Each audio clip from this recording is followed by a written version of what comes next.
Hi, folks. Joseph Kursky here to talk with you about teenagers going high tech for a good cause. It's 8 a.m. on a Tuesday, and 8 teenagers, led by 3 teachers, are walking the streets around their high school campus to record the locations of graffiti and damaged sidewalks, and to measure the reflectivity of street signs.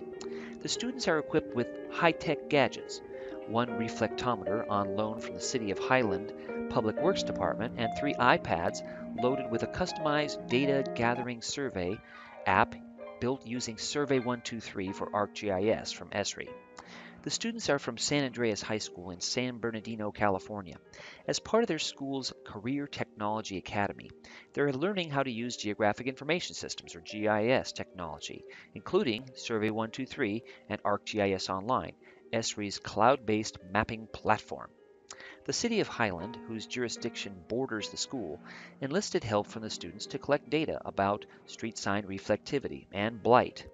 Using the simple, intuitive, and form-centric data gathering Survey 123 app, students can easily input information and photos, whether online or offline. In other words, whether they have Wi-Fi access or not, at any particular point. The data can then be shared, mapped, and analyzed by the city staff and by the students and educators. It's a true win-win situation.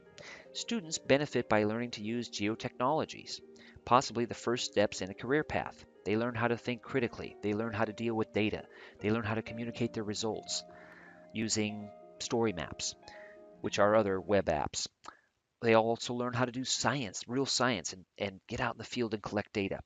And the city of Highland benefits from all the data gathered, which can be used to improve traffic safety and neighborhood walkability and livability. The project gives us a sense of responsibility, said Nicholas Morales, who is a recent graduate of San Andreas High School. We are collecting data for the city staff so they can make it safer for everyone else, he said. To make the data collection project a success, San Andreas selected Survey 123 for its applicability and ability to work even when disconnected from the internet. San Andreas teacher Alyssa Blackburn watched a YouTube video about how to set up surveys, and in one evening was able to get the survey up and running. The students are learning lifelong skills, she said, that they can literally leave high school with and get a job. GIS is everywhere. It's changing the students, it's changing who they are, their confidence increases, and so does their self-esteem. So that, my friends, is all about teenagers going high tech for a good cause. Let me add a personal note. I had the great honor of working with these young people. Not only Nicholas Morales, who was quoted in the text I just read, but also Richard Hale and Vernell Horsley. Now, these fine students, 11th and 12th grade graduates, were very professional. They were very serious. They were able to do all of the things that we asked them to do in terms of presenting to 16,000 people at the ESRI user conference in San Diego. But more importantly, they're great people. They're funny, they're nice, they care about their future, they care about other people, and they have a goal. They have a set of goals and objectives for their schooling, both now and in the future, and their lives. So it was a real honor to work with them. Highly enjoyable, and they gave me great hope for the future. Not only because of their ability to grasp new technologies and new methods, but that they have a sense of, this is important and we're going to be serious about it. We're going to go out and we're actually going to contribute to our community. We're not just going to do our school thing and then be gone. We're actually going to contribute to the benefit of others to follow us in school and in the community. So now this field-based project was so impressive that the city said, wow, look at all this data you've collected. Here's some more that you could collect. So the city was impressed. The students' peers were impressed. The teachers were impressed. I'm sure the parents were impressed. So many of the students got involved in this field project, but also some of the students took it upon themselves to work on their own research project using these geotechnologies. So one student looked at teenage drinking in San Bernardino, looking at the relationship between liquor stores, schools, rehab centers, unemployment, median income, median home value, and other variables. So her goal was really to end teenage drinking and looking at behaviors and seeing what she could do about it. But she had to gather data to understand the problem before she could start taking action. Another student looked at the presidential election, looked at primaries and delegates committed to one or the other candidates.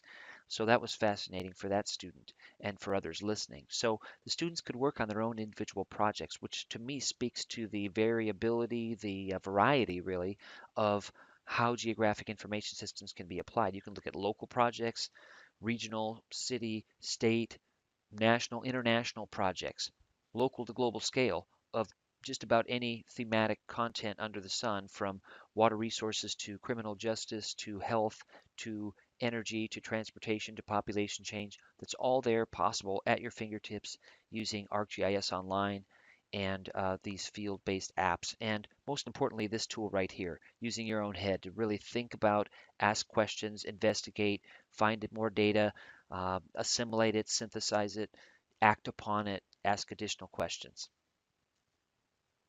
For these and many other reasons, it was a real honor to work with them. Also, I worked with my colleague Charlie Fitzpatrick, a true leader in the GIS in education movement. So, thanks for letting me be a part of this, and I very highly enjoyed it, and I wish the students and the teachers all success in the future. One last thing. Oftentimes, when GIS is taken by a teacher in a school, it's the only, the teacher's the only one that's doing it in the school. But in this case, this school, San Andreas High School, has really, home of the Quakes, by the way, very appropriate. But the point is that more than just one educator is using GIS at this school. There's about 4 or 5 educators that are using this and more coming on board all the time. Plus the Principal Ed, is on board with using GIS in the high school. And the superintendent is very excited about what the students and teachers are doing. So it's anchored there. It's going to remain, and what's that going to mean? It's going to mean that people in history, people in students and teachers in geography and in environmental studies, in STEM disciplines, science, technology, engineering, and math, are going to be able to use these tools not only to study their community and study biomes, earthquakes, natural hazards, water, energy, population change around the world, in California and in their own county, but they're going to increase their media literacy, ability to deal with data, critical thinking, problem solving skills, inquiry, asking good questions, digging into data, all those things and more. They're going to be able to do that with these geotechnologies. Another really great part of this story is that the school is not some elite special favors given high school. It's just a regular high school. It's also a credit remediation high school where the students gather to make up some credits that they had lost, couldn't get at some point in their high school career. So they're there in an intensive program to gather the credits needed for graduation. The point is that this school is a great example of, any school could do this, any student can do this. Use geographic information systems to tie to community issues and look at in map form the relationships, patterns, trends of key issues of our time. So I really salute the entire faculty, staff, principals, administration, and these fine students for the good vision and leadership that they've shown us. Thanks.